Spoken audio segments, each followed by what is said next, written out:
Amazon rain forest বা Amazon জঙ্গল শুধু পৃথিবীর বৃহত্তম বনাঞ্চলই না, জীববৈচিত্র্যের ঘনত্বের বিচারেও শীর্ষস্থানের অধিকারী। অর্থাৎ এই বনে প্রতি বর্গমিটারে যে প্রজাতির উদ্ভিদ ও প্রাণী রয়েছে তা আর কোথাও চোখে পড়বে না। প্রায় 5.5 কোটি বছরের পুরনো এই জঙ্গলের মাঝখান দিয়ে বয়ে গেছে পৃথিবীর দ্বিতীয় বৃহত্তম নদী। এই আমাজন জঙ্গল আয়তনে এত বড় যে রাজনৈতিকভাবে এর উপর নিয়ন্ত্রণ রয়েছে 9টি দেশের। তবে বাণিজ্যিক কারণে নিয়মিত এই বনাঞ্চলের বিস্তীর্ণ এলাকা উজাড় করা হচ্ছে, যার পরিণতিতে বায়ুমণ্ডল থেকে কার্বন ডাই অক্সাইড শোষণের ক্ষমতাও পৃথিবীর ক্রমেই হ্রাস পাচ্ছে। জলবায়ু পরিবর্তনের বিরূপ প্রভাব নিয়ে উদ্বেগের মধ্যে বিষয়টা মরার উপর খাড়ার গায়ের মতো অবস্থা তৈরি করেছে। বিশ্বের বৃহত্তম এই জঙ্গল নিয়ে আপনাদের বিস্তারিত জানাতে আজকের এই ভিডিওটি তৈরি করা হয়েছে। বিজ্ঞানীদের গবেষণা অনুযায়ী বিশ্বের বৃহত্তম এই জঙ্গলটি সৃষ্টি হয়েছিল আনুমানিক 5.5 কোটি বছর আগে। এর আগে ভূপৃষ্ঠের টেকটনিক প্লেটগুলোর চলনের ফলে আফ্রিকা এবং দক্ষিণ আমেরিকা এই দুটো ভূখণ্ডের মধ্যে দূরত্ব বাড়তে থাকে। দুই মহাদেশের মধ্যবর্তী আটলান্টিক মহাসাগরের আয়তনও একই সাথে বৃদ্ধি পায়। একই সময়ে পৃথিবীর ক্রান্তীয় এলাকার তাপমাত্রা এবং সেখানে বৃষ্টিপাতের পরিমাণও বেড়ে যায়, যার ফলে অ্যামাজন নদীর অববাহিকায় বিশাল এক বনাঞ্চলটির সৃষ্টি হয়। সূচনা থেকে পূর্ণাঙ্গ জঙ্গলে পরিণত হতে আমাজনের সময় লেগেছিল প্রায় 2 কোটি বছর। অবশ্য বাণিজ্যিক কারণে বনাঞ্চল ধ্বংস শুরুর আগে পুরো পূর্ব উপকূল জুড়ে এই জঙ্গলের বিস্তৃতি ছিল। আনুষ্ঠানিক হিসেবে আমাজন জঙ্গলের বর্তমান আয়তন প্রায় 55 লাখ বর্গ কিলোমিটার বা 21 লাখ বর্গ মাইল। অর্থাৎ আয়তনে এই জঙ্গলটি প্রায় 40টি বাংলাদেশের সমান। আমাজন জঙ্গলটি যদি কোনো একক রাষ্ট্র হতো তবে আয়তনে এটি বিশ্বের 9ম বৃহত্তম রাষ্ট্র হিসেবে স্বীকৃতি অর্জন করত। আগে যেমনটা জানানো হয়েছে আমাজন বিশ্বের বৃহত্তম জঙ্গল। আরও নিখুঁত করে বললে আমাজন জঙ্গল বিশ্বের বৃহত্তম ট্রপিক্যাল রেইন ফরেস্ট বা ক্রান্তীয় বর্ষাপ্রবণ বনাঞ্চল। সাধারণত আমাজন জঙ্গলের কথা শুনলেই মানুষের কল্পনায় ব্রাজিল দেশটির নাম ভেসে আসে, কিন্তু আমাজন নদীর অববাহিকা জুড়ে বিস্তৃত আমাজন জঙ্গলের রাজনৈতিক নিয়ন্ত্রণ মূলত 9টি দেশের হাতে রয়েছে। যদিও শতকরা প্রায় 60% বনাঞ্চলের নিয়ন্ত্রণধারী ব্রাজিলের সীমানাতেই জঙ্গলটির বেশিরভাগ এলাকা বিদ্যমান। এছাড়া অন্য 8টি দেশের মধ্যে পেরু নিয়ন্ত্রণে রয়েছে শতকরা প্রায় 13% জঙ্গল। শতকরা প্রায় 8% নিয়ন্ত্রণ নিয়ে বলিভিয়া আছে 3য় অবস্থানে। শতকরা 7 এবং 6% কিছু বেশি এলাকা নিয়ন্ত্রণে থাকায় কলম্বিয়া এবং ভেনেজুয়েলা রয়েছে যথাক্রমে 4র্থ এবং 5ম অবস্থানে। এরপর গায়ানার নিয়ন্ত্রণে রয়েছে শতকরা 3% কিছু বেশি এলাকা। সুরিনামের নিয়ন্ত্রণে শতকরা 2.5%।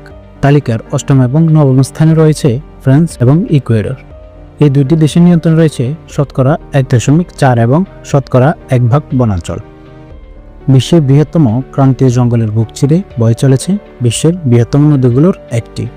প্রায় 7000 কিলোমিটার দৈর্ঘ্য বিশিষ্ট আমাজন বিশ্বের দীর্ঘতম নদীর তালিকায় 2য় অবস্থানে রয়েছে। মিশরে অবস্থিত নীল নদের দৈর্ঘ্য আমাজনের চেয়ে বেশি, কিন্তু পানি প্রবাহের হিসেবে আমাজনের ধারে কাছেও কোনো নদী নেই। এই নদীর মোহনা দিয়ে প্রতি সেকেন্ডে প্রায় 21 কোটি লিটার পানি আটলান্টিক মহাসাগরে গিয়ে পড়ে। বিশ্বের বৃহত্তম নদ নদীর তালিকায় পরবর্তী 7টি সম্মিলিত জলপ্রবাহ এর চেয়ে কম। পৃথিবীর সবগুলো নদীর মোহনায় যে পরিমাণ পানি প্রতিদিন সাগর বা মহাসাগরে মিশে তার 1/5 এই আমাজন নদীর মোহনা দিয়ে প্রবাহিত হয়। শুধু তাই না, এই আমাজন নদীর অববাহিকাও আয়তন হিসেবে বিশ্বের বৃহত্তম। এর আয়তন 70 লাখ বর্গ কিলোমিটারের বেশি। আমাজন নদীর আরেকটি বিস্ময়কর বৈশিষ্ট্য হচ্ছে এর উৎপত্তি প্রশান্ত মহাসাগরের কয়েকশো কিলোমিটারের মধ্যে অবস্থিত আন্দিজ পর্বতমালায় হয়েছে, অথচ এটি প্রশান্ত মহাসাগরে মিলিত হওয়ার বদলে প্রায় 7000 কিলোমিটার ঘুরে আটলান্টিক মহাসাগরে মিশেছে। দীর্ঘ এবং খরস্রোতা এই আমাজন নদীর পুরোটা সাঁতরে এক অনন্য রেকর্ড গড়েছেন যুক্তরাষ্ট্রের নাগরিক মার্টিন স্ট্রেল। 2007 সালে তিনি আমাজন নদীর উৎপত্তিস্থল থেকে শুরু করে মোহনা পর্যন্ত সাঁতরে অতিক্রম করেন। এই লক্ষ্য পূরণের জন্য স্ট্রেলকে টানা 66 দিন প্রতিদিন 10 ঘন্টা করে আমাজন নদীতে সাঁতার কাটতে হয়েছিল। বিশ্বের বৃহত্তম এই জঙ্গলে বসবাসকারী বিভিন্ন উদ্ভিদ এবং প্রাণীর প্রজাতির সংখ্যাও আটকে ওঠার মতো। আগে জানিয়েছি আমাজন জঙ্গল জীববৈচিত্র্যের ঘনত্বের বিচারে বিশ্বের শীর্ষস্থানের অধিকারী। এখন পর্যন্ত এই জঙ্গলের পুরোটা ঘুরে দেখার সম্ভব হয়নি জীববিজ্ঞানীদের পক্ষেও। জঙ্গলের যতটুকু আবিষ্কৃত হয়েছে তার মধ্যে অন্তত 40,000 প্রজাতির উদ্ভিদের সন্ধান পেয়েছেন তারা। এসব গাছে বাস করে বিপুল সংখ্যক পাখি, যার মধ্যে এখন পর্যন্ত বিজ্ঞানীরা প্রায় 1,500 নতুন প্রজাতির পাখি খুঁজে পেয়েছেন। এসব পাখির মধ্যে স্কারলেট ম্যাকাও পাখিটিকে বলা হয় বিশ্বের অন্যতম সুন্দর পাখিগুলোর একটি। আকাশের নীল, লাল আর হলুদ রঙের পাখির ঝাঁক উড়ে যেতে দেখলে মনে হবে আপনি যেন একটা উড়ন্ত রংধনু দেখছেন। এছাড়াও আছে হারপি ঈগল, যারা সুযোগ পেলে মানুষের বাচ্চাও শিকার করতে সক্ষম। গাছের ডাল আর বনের মাটিতে বিচরণ করছে প্রায় 500 প্রজাতির স্তন্যপায়ী প্রাণী। এর মধ্যে বিভিন্ন প্রজাতির বানর আর জাগুয়ার বাঘের কথা বিশেষভাবে উল্লেখযোগ্য। প্রাপ্তবয়স্ক জাগুয়ার রাজনীতিতে নদীতে নেমে কুমির শিকার করে খায়। জঙ্গলের মধ্য দিয়ে বয়ে চলা আমাজন নদীতে রয়েছে প্রায় 3000 প্রজাতির মাছ। এদের মধ্যে মাংসাশী পিরানহা মাছ তো হলিউড মুভিতে দেখেছেন। পিরানহার মতো এতটা কুখ্যাত না হলেও পিরারুকু মাছও বিভীষিকা সৃষ্টিতে কম যায় না। মাংসাশী এই মাছগুলো সর্বোচ্চ 3 মিটার বা 10 ফুট পর্যন্ত লম্বা হয়। এদের চোয়ালের পাশাপাশি জিভ আর কপালেও ভয়ালো দর্শন দাঁত থাকে। আমাজন জঙ্গলে বসবাসকারী উভচর প্রাণীদের মধ্যে পয়জন ডার্ট ফক উল্লেখযোগ্য। সোনালী, সবুজ, নীল বা টকটকে লাল রঙের এই ব্যাঙের ত্বক থেকে প্রচণ্ড বিষাক্ত একটি পদার্থ নিঃসৃত হয়। প্রাকৃতিক সেই বিষ সংগ্রহ করে শিকারে ব্যবহার করেন আমাজনের বিভিন্ন আদিবাসী গোত্রের সদস্যরা। নাসার ক্যালিপসো স্যাটেলাইট ব্যবহার করে ধারণকৃত চিত্র অনুযায়ী প্রতি বছর ধূলিঝড়ে সাহারা মরুভূমি থেকে প্রায় 18 কোটি 20 লাখ টন বালি উড়ে যায়। এই বালি বাতাসে ভেসে আটলান্টিক মহাসাগরের উপর দিয়ে 2600 কিলোমিটার পথ পাড়ি দেয়। পথিমধ্যে কিছু বালি মহাসাগরে পড়লেও প্রায় 2 কোটি 77 লাখ টন বালি আমাজন জঙ্গলের মাটিতে এসে পৌঁছায়, যার মধ্যে প্রায় 2 কোটি 20 লাখ টনই ফসফরাস।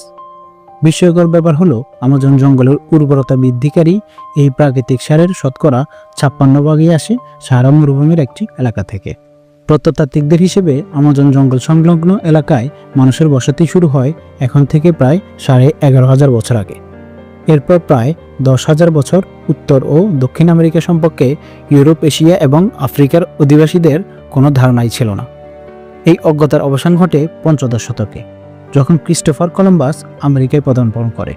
ওই সময় আমাজন সংলগ্ন এলাকায় প্রায় 50 লাখ মানুষ বসবাস করতেন। তারপর স্প্যানিশ ঔপনিবেশিকদের হাতে আদিবাসীদের নিশ্চিহ্ন হওয়ার কাহিনী সবারই জানা। তবে এর আগ পর্যন্ত সেখানে বিদ্যমান আদিবাসী সংস্কৃতিগুলো ছিল যেমন বনিধি তেমন ঐতিহ্যবাহী।